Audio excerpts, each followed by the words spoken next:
Oh, hello, hello.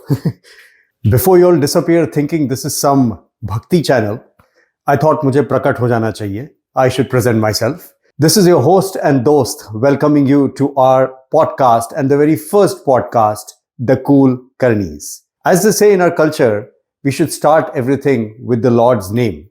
Shri Ganesh karte hain. Hence, I thought no better way to start off this podcast but by sharing the journey and the story of who I would audaciously, pardon my audacity, but label as the first CoolKarni. This is the journey or the story of who's believed to be a divine incarnation who lived on this very earth about 500 years ago, whose journey is so inspiring, whose journey is so trailblazing, whose journey is so path-defying that hopefully we will all get some inspiration from it. So let's get started.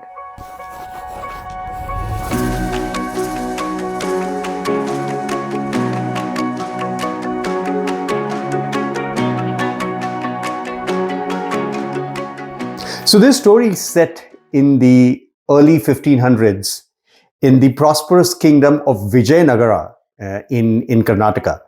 Many of you might be familiar with this, and if you visit I hate to call it ruins, but the ruins of Hampi today, you will get a glimpse of how prosperous this kingdom was in the 1500s. So in that rich kingdom was a very, very famous, a very rich diamond merchant named Srinivasa Nayaka. He was believed to be extremely shrewd and also extremely stingy by those standards. And he was very popularly known as Navakoti Narayana, or the owner of 9 crores. I'm talking of those days. So crore is 10 million. So 90 million, owner of 90 million rupees in those days. If I were to convert it to today's wealth, nothing short of maybe a Adani, Ambani, Musk, whichever billionaire you want to consider in this world. So that was the might and stature of this rich diamond merchant. And what happened in his life when he got a divine calling is probably what this story is all about. He literally gave up everything that he had. He donated his wealth off. And they say that he took his family along. All this happened when he was in his 30s. Back in the days, probably even in the 30s, you had kids that were probably marriageable age and so on. So some, probably his eldest kids, they say, were married, but then there were others who were younger. He just left all of it along with his wife and the young kids. And he started the journey as a traveling mendicant, following what was then called as the Dasa Sahitya journey, which was instated by the Rajaguru of that empire. So in a nutshell, he gave up all his wealth and started as a traveling mendicant. Now, before you dismiss this story as that of some Baba who lived in India 500 years ago, you have to understand what happened with him in the next 50 years of his life and what name he was known by. And that is a name that continues till date, and probably he would have never been that popular had he continued being just the Srinivasa Nayaka. He is none other than the popular Purandara Dasa. Any Carnatic music student in southern India, or anywhere in India for that matter, Carnatic music is more popular in southern India, but any Carnatic music student, his or her training would be incomplete without knowing a Purandara Dasa kriti or a song, or without having learned some of the basics that he reinstated then for every student of Carnatic music to learn. It's also popular that he composed what were then known as Devaranamas. I'm talking about 500 years ago, when the Vedic knowledge was not there for the common man. It was only for some highly learned people.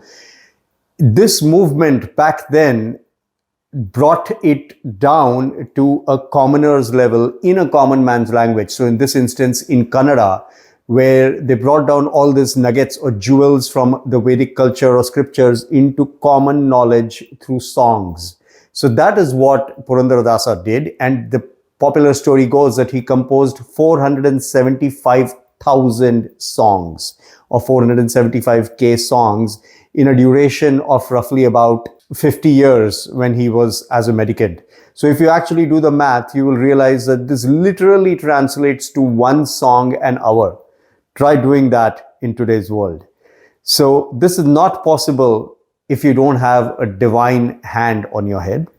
And he is popularly believed as the reincarnation of sage Narada, who we probably are all, we would have seen it in various TV shows that we have all been used to, where you always see him entering as chanting Narayana, Narayana.